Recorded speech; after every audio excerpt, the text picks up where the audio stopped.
আব্বা জানগারে আমার রাতের কাজ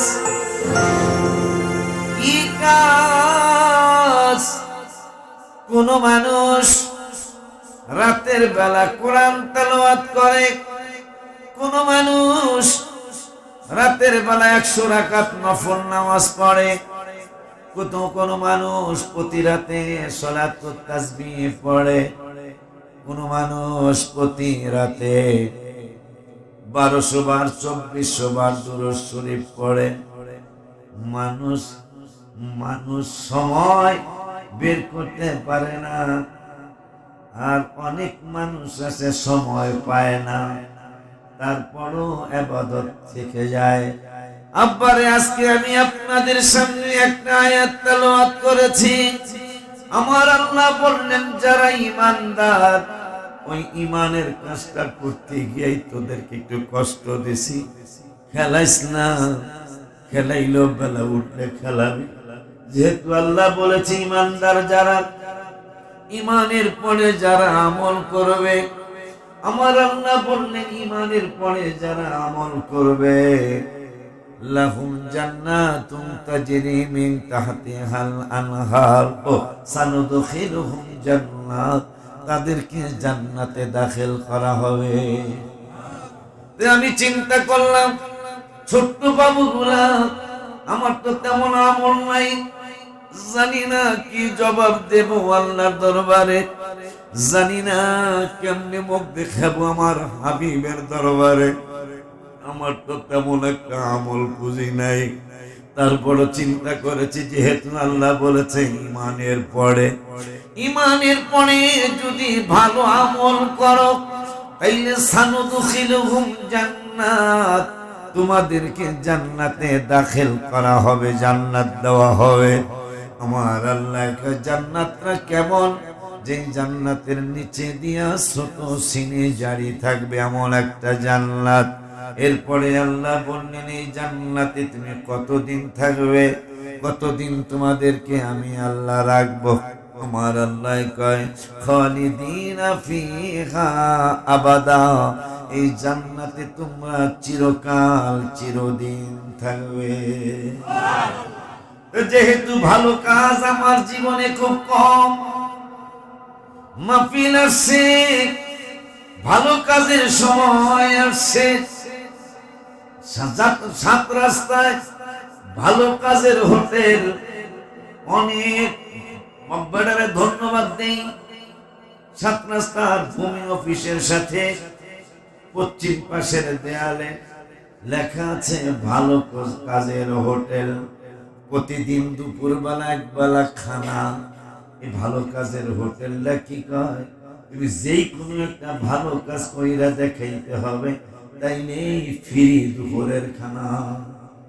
লোকটা কি চিন্তা করছে, আমার খুব ভালো লাগছে। আচ্ছা না, ভালো কাজের হোটেল। আমি টেনশন করতেছিলাম, যেহেতু ঈমানের পরে যদি কোনো মানুষ ভালো কাজ করে, আমার আল্লাহকে তাদেরকে জান্নাতে দাখিল করা হবে। আমি আমার যে অল্প পুঁজি, আমি গজলের মধ্যে লিখব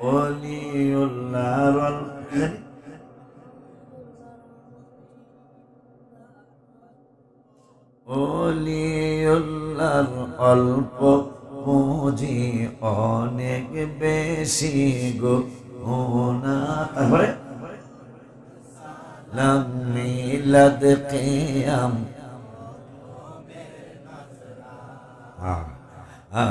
ওলি উল্লার অল্প পুঁজি অনেক বেশি গো না, তবে দুরূদ সালাম মিলাদ কিয়াম অধমের নজরা না, জীবন থাকিতে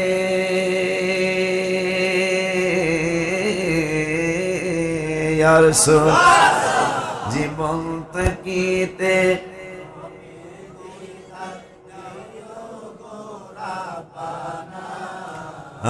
জীবন থাকিতে নবীর দিদার দিও গো রাব্বা ইমানদার দেওয়া যেতে চায় মদিনা ইমানদার দেওয়া যেতে চায় মদিনা। আমি টেনশনে পড়ে গেলাম। আল্লাহর যে শান শওকত ওয়ালা জান্নাত, যে শান শওকত ওয়ালা জান্নাত নবী সাল্লাল্লাহু আলাইহি ওয়াসাল্লাম বলেছেন এত ভেরি বিউটিফুল জান্নাত, কোনদিন কেউ এই জান্নাতের কল্পনাও কোনদিন কেউ করে নাই, কোনদিন চোখে দেখে নাই, কোনদিন কানে শোনে নাই। এত ভেরি বিউটিফুল এই জান্নাতের যাইতে চাইলে আমার অনেক আমল করার দরকার, কিন্তু আমার তো তেমন একটা পুঁজি নাই, আমার তেমন একটা আমল নাই, আমার তেমন একটা ইবাদত বন্দেগী নাই। আমি কি করব? ওই কি করবর মধ্যে বাসায় আসতে একটা বিড়াল পালি, এইটারে কুলে লইয়া হাঁটি সাহাবীদের সুন্নত। মারহাবা কয় না? বিড়ালটা আবার আমার একটু ভালোবাসে। আমি যখন ওই যেখান থেকে আসি বসতে আমার কুলের মধ্যে আইসা বইসা যায়। হায় হায়, কুলের মধ্যে আইসা বসে, আমিও তারে তাড়াই না, কারণ সাহাবীর সুন্নত। সাহাবীরা বিড়ালকে আদর করতে, শুধু আদর করতো না, আবু হুরায়রার নাম ছিল আব্দুর রহমান। সব সময় আব্দুর রহমান বলে মায়ে ডাকে, বাবায় ডাকে, নূরের নবী ডাকে।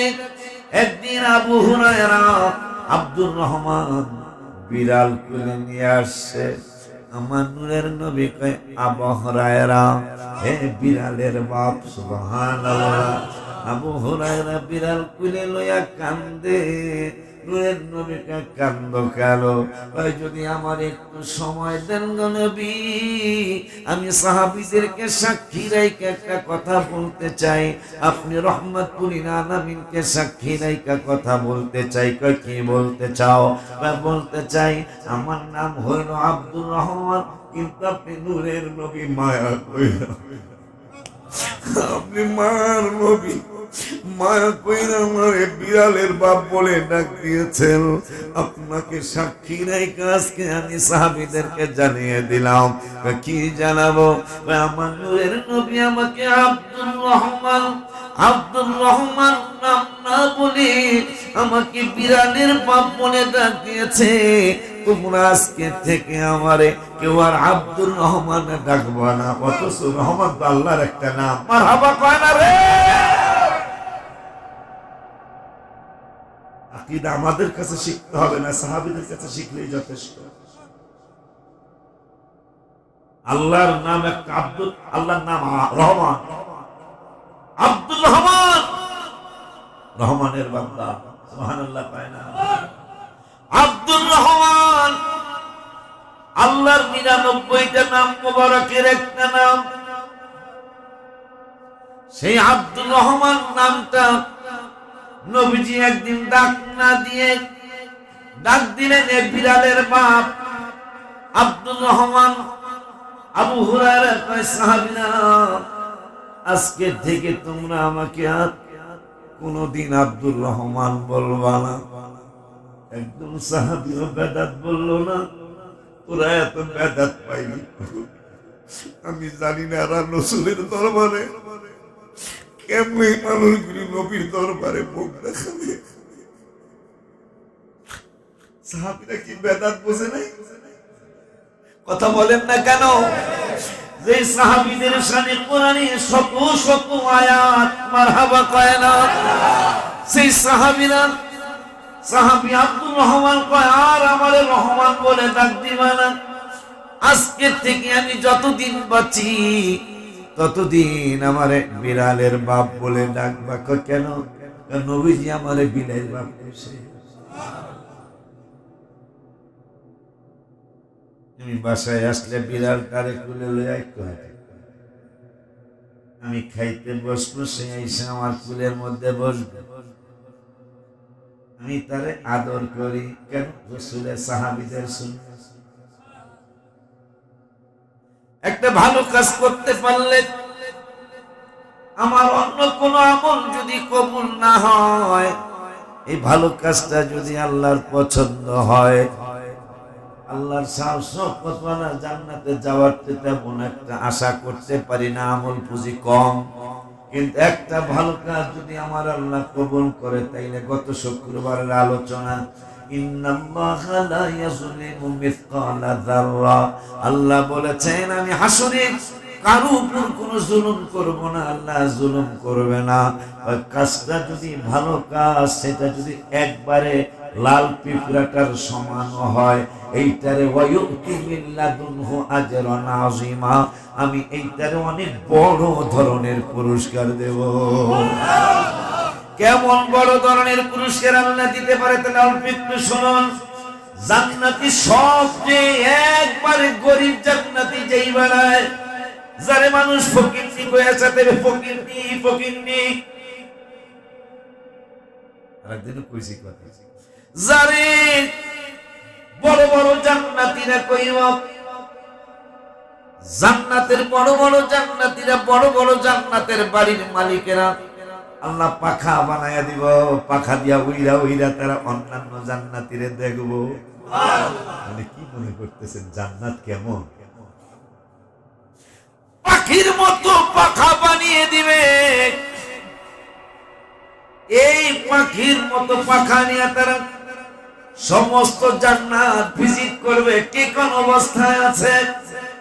আল্লাহ যে বলল ওয়ায়ুতি মিন লাদুনহু আজরান আযীমা, তোরা কাজ করবি, ভালো কাজ করবি, সামান্য আমি দিব অনেক বড়।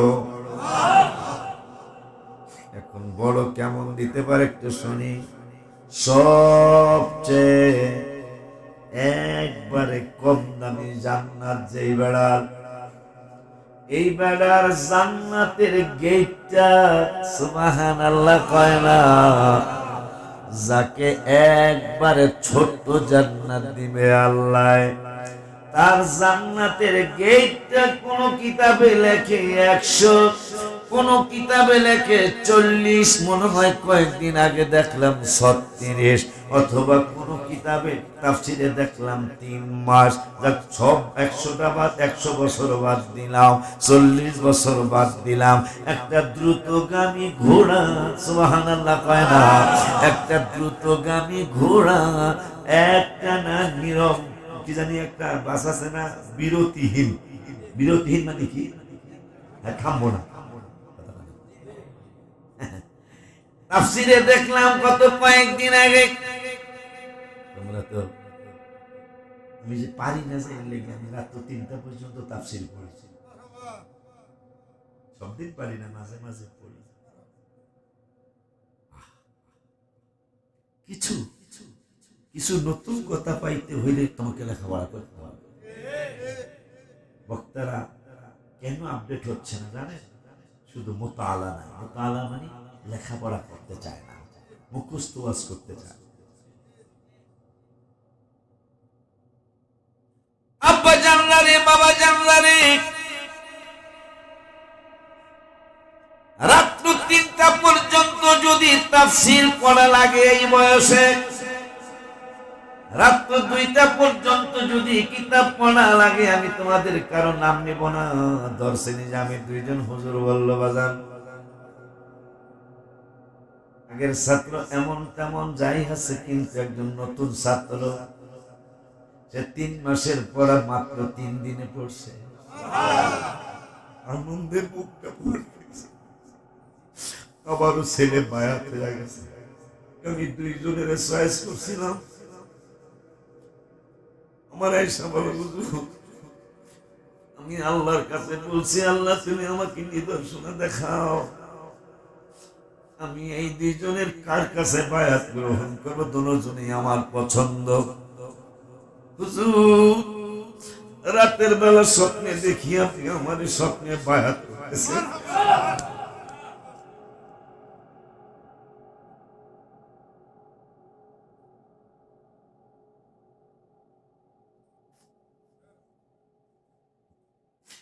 যেহেতু আল্লাহ বলেছেন লাল পিঁপড়াটা ছোট্ট পিঁপড়া, এই পিঁপড়াটার মতো যদি তোমাদের ছোট্ট একটা ভালো কাজ থাকে, আমি আল্লাহ ওয়াদা দিচ্ছি পুরস্কার দিব অনেক বড়। এখন সেই বড় পুরস্কারটা কি? শুধু একটু আল্লাহ কত বড় পুরস্কার আল্লাহ দিতে পারে। ওয়ায়ুতি মিল্লাতুহু আজরান আযীমা।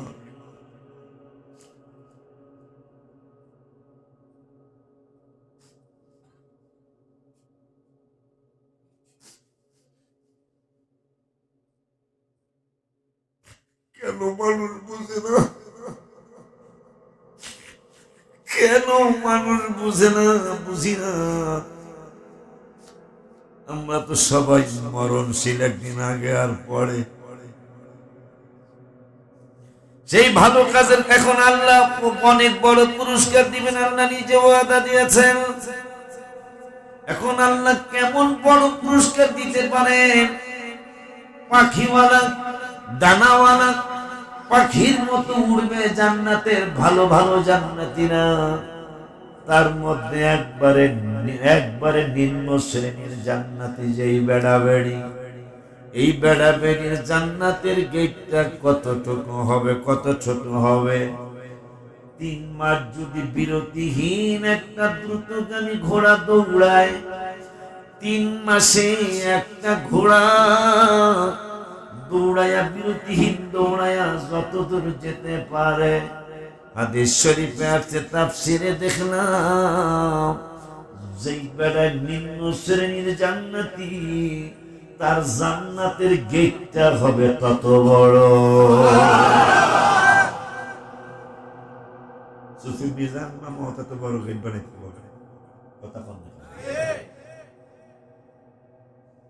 পৃথিবী কত লক্ষ বা কত কোটি বর্গ কিলোমিটারে আমি কইতারি না, কিন্তু 3 মাস যদি দ্রুতগামী একটা ঘোড়া বিরতিহীন, আর কোনো রেস্টেস নাই, আমার মনে হয় পৃথিবী যত বড় এর সময় অনেক দূরে যেতে ঘোড়াটা। আল্লাহ হাবিব বলতেছেন, একবারে যারে ফরিনি পেশাতে ফরিনি এই জান্নাতে থাকে মানুষ, এর জান্নাতের গেটটা হবে একটা দ্রুতগামী ঘোড়া 3 মাস দৌড়াইলে যত দূর যেতে পারবে, খালি তার গেটটা তত বড়। তাহলে বাড়ি কত বড়? এই জন্য আল্লাহ বলেছেন, ইন্নাল্লাহা লা ইয়াযলিমু মিসকালা যাররা, আমি জুলুম করব না তোদের প্রতি, যতটুকু করবি এর চেয়ে অনেক বড় পুরস্কার আমি আল্লাহ তোদেরকে দেব। সে ভালো কাজের সময় আসে, কিন্তু তো করে আমি পাই না। নিয়ত কইরা ফেলাইছি আমি কামলালো, আমারে তোমরা চিনো না। আমি কিন্তু খুব জিদ্দি বলা, খুব জিদ্দি। আমার জিদ আমি দেখাই না, শুধু ওখানে শুধু আল্লাহর কাছে বলি, তোমাকে বিরুদ্ধে বলি না, তোমাদেরকে যেন আল্লাহ বিবেকবান বানায়। আমি আশ্চর্য, নাম বলবো না, যে কোনো একটা ছাত্রের কাছে গত 4-5 দিন আগে শুনলাম, যাদেরকে বুকে টাইনা নেই, তারা ভিতরে ভিতরে প্রতিষ্ঠানের ক্ষতি করার চেষ্টা করছে। কি বুঝলেন? এই জন্য একদিন সাহাবীদের কনফারেন্সে, সাহাবীদেরকে নিয়ে কনফারেন্স করতেছে, এই তুমি দাঁড়াও, তুমি মুনাফিক, এই তুমি দাঁড়াও, তুমি মুনাফিক। অনুষ্ঠানে 300 কতজন না কম বেশি হতে পারে, তারা করেন সবগুলা মুনাফিক। 1,24,000-এর মতো সাহাবী, 300 বা 300 কম বা কম বেশি যতটুকুই হয়, এই তুমি দাঁড়াও, তুমি দাঁড়াও, তুমি দাঁড়াও, তুমি দাঁড়াও, তুমি দাঁড়াও। এই সাহাবী, এই মানুষগুলা উপরে কিন্তু লেবাসটা পাগড়িওয়ালা, লেবাসটা দাড়িওয়ালা, লেবাসটা পাঞ্জাবিওয়ালা। কত বড় দুঃখের কথা, নবীজি নিজে সহিহ হাদিস নিজে জবান মুবারকে বললেন, যাদেরকে দাঁড় করাইলাম এরা সবগুলা মুনাফিক। চিন্তা করতে পারেন, এরা নবীজির জামানায়ও ছিল। আমি বড় আশ্চর্য হয়ে গেছি, এই লোকটা আমি অনেক ভালো জানি, সে বায়াত হয় নাই, কিন্তু বায়াতের মতোই চলে, অথচ আমার ছাত্রকে কুবুদ্ধি দেয় চলে যাও। আপনি চিন্তা করতে পারেন? আপনি কি চিন্তা করতে পারেন? তুমি যদি নামাজে এসে থাকো, তুমি তো বুঝছো তুমি আমার দরবারে আসবা, তোমার আমি লজ্জা দিলাম না, আমি তোমার লজ্জা দিলাম না। যদি এসে থাকো, জানি না আসছো কিনা, এসে থাকলে তুমি আর আসবা না। কারণ এই ধরনের কারণ পৃথিবীতে ইসলামের ক্ষতি হিন্দুরা যতটুকু করতে না পেরেছে, খ্রিস্টানরা যতটুকু করতে না পেরেছে, ইহুদিরা যতটুকু ক্ষতি করতে না পেরেছে, নাসারারা যতটুকু ক্ষতি করতে না পেরেছে, মুসলমানদের মধ্যে মুনাফিক যারা, তারা সবচেয়ে বেশি ইসলামের ক্ষতি করেছে। ঠিক কিনা রে বাবা? এই জন্য আমি আজকে সকালবেলা, যেহেতু আল্লাহ বলেছেন ওয়াল্লাযীনা আমানু, যাহারা ঈমানদার, ঈমানের পরে ওয়ামিলুস সালিহাত, যারা ভালো আমল করবে। আমার তো আমল পুঁজি নাই, আমার ভালো কোনো কাজ নাই, এই জন্য আমি বাচ্চাদেরকে ঠান্ডা লেগে যেতে পারে, এই ঠান্ডা লাগার অন্য কোনো চিন্তা আমি করি নাই। আমার বাচ্চাগুলা, ওরা তো আমারই ছেলে, আমার গোলাম মোহাম্মদ যেমন, ওরা তো আমার কাছে তেমন। ওরা যদি ঠান্ডা লেগে যায়, তাইলে বাৎসরিক মাহফিল ওদের অনেক কষ্ট হবে। অনেকেই মাহফিল না করে বাসায় চলে যাইতে হবে জ্বরের কারণে, ঠান্ডার কারণে। এই জন্য আমি বললাম, নাসিরউদ্দিন, এই পাগলা গুলারে যে ঘুমাইতে কেউ খেলাইলো, 9টার পরে খেলাইব। কিন্তু বাবাগুলা ছোট মানুষ তো, রাখ না তোমাদের প্রতি, ছোট মানুষ বুঝে নাই, চারতলা যায় খেলা চাচ্ছে, বুঝে নাই। ওরা যখন বুঝে নাই, শেষ পর্যন্ত আমি গেলাম, যে ধীরে একটা খাতা গাই দিয়ে হাতটারে নাই,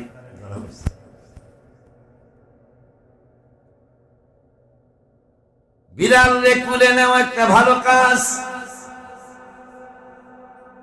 আজকে 1 সপ্তাহ 2 সপ্তাহ যাবত যে কুকুরটা অন্তরা পালতো, সেই কুকুর আমার দেখলে সামনে এসে নেজ নাড়ায় এরকম করে।